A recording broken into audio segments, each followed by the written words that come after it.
In SwiftUI, you can create dynamic lists by using arrays.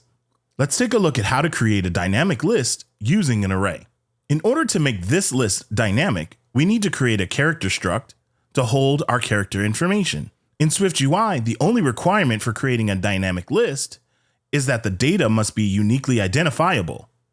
SwiftUI gives us two ways to provide an identity for the data. We can use a keypath or an identifiable protocol. Let's start with the keypath. We first create a character struct. For our properties, we can use a unique ID that's set to an integer and a name that's set to a string. We can now create an array of characters. Now that we have our array created, we now need to create a list. For the list, we can add parameters and we can pass in the characters. And for ID, we can use a keypath \uniqueID. Next, we add our text view and we use the name property from the character model. Using the keypath method requires us to make sure that we are passing a unique identifier.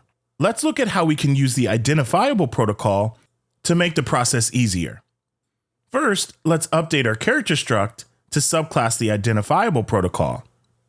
Now we create an ID variable, and for this example, we will set the ID equal to UUID.